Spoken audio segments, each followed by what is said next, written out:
আসসালামু আলাইকুম বন্ধুরা, যেখানে আছেন আশা করি ভালো আছেন। আজকে আমি আপনাদের সাথে আরেকটি রেসিপি শেয়ার করব।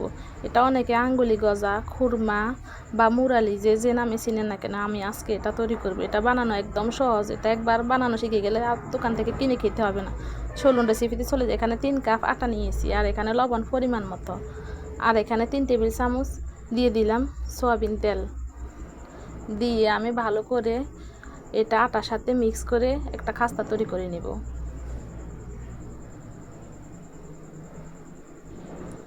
এটা আমার একদম পারফেক্ট খাস্তা হয়ে গেছে। এখানে আমি নর্মাল পানি দিয়ে দিব। পানিটা একসাথে দিব না, আস্তে আস্তে দিব। এই ডোটা একদম শক্ত টাইপের হবে। একটা পারফেক্ট ডো তৈরি করে নিলাম আমি। আমার ডোটা তৈরি হয়ে গেছে। এখন 10 মিনিটের জন্য এটা রেস্টে রেখে দিব।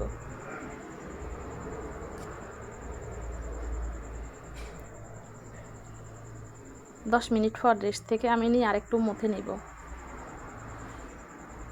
মথে নেওয়ার পর এটাকে আমি 3 ভাগে ভাগ করে নিব। আপনারা আপনাদের সাইজ মতো করে নেবেন।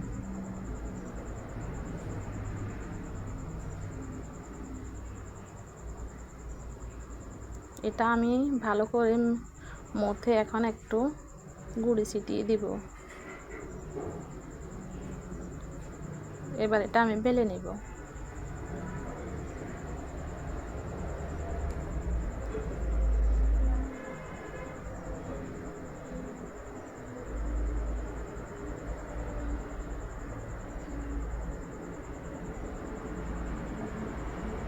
এটা 1/2 ইঞ্চি পরিমাণে রাখতে হবে।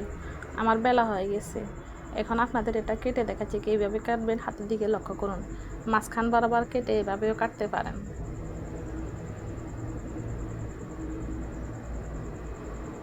ছুরি দিয়ে চিকন চিকন করে কেটে নেবেন।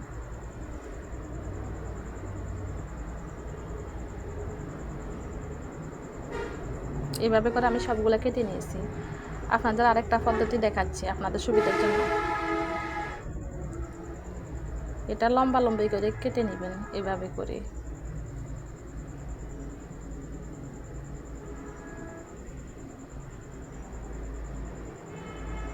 আপনাদের যে পদ্ধতিটা ভালো লাগে সেই পদ্ধতিতে কাটবেন। এটা মাঝখান বরাবর একটা কাটা দিলে হয়ে যাবে।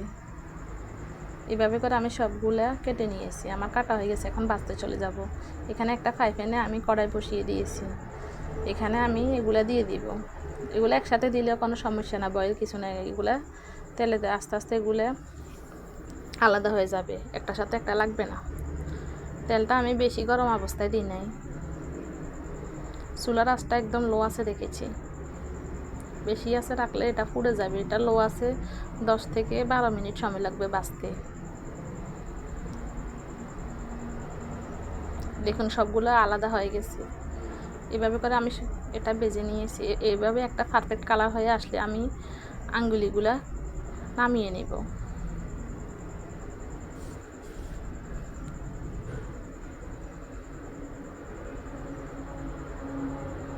আমার সবগুলা ভাজা হয়ে গেছে। এখন চিনি শিরাটা তৈরি করবো। এখানে 1 কাপ চিনি, 1/2 কাপ পানি দিয়ে দিলাম। এখানে একটা তার আসা পর্যন্ত আমি এগুলা অপেক্ষা করব। চিনিগুলা গলে গেছে। এখন তার হয়েছে কিনা দেখেন আমার হাতের দিকে লক্ষ্য করুন। এখানে 1 থেকে 2টা তার দেখা গেছে। তার দেখা গেলে সাথে সাথে আঙ্গুলিগুলো এখানে দিয়ে দিব। দিয়ে উল্টিয়ে পাল্টিয়ে ভালো করে চিনি শিরের সাথে মিক্স করে নিব।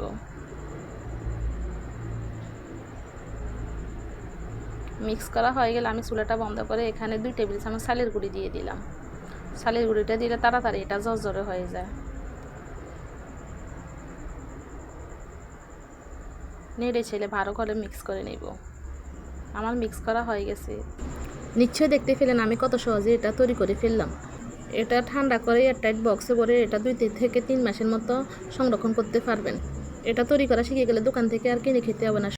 আমার রেসিপিটা ভালো লাগলে আমার চ্যানেলটি সাবস্ক্রাইব করে দেবেন। সবাই ভালো থাকবেন, সুস্থ থাকবেন। আল্লাহ হাফেজ।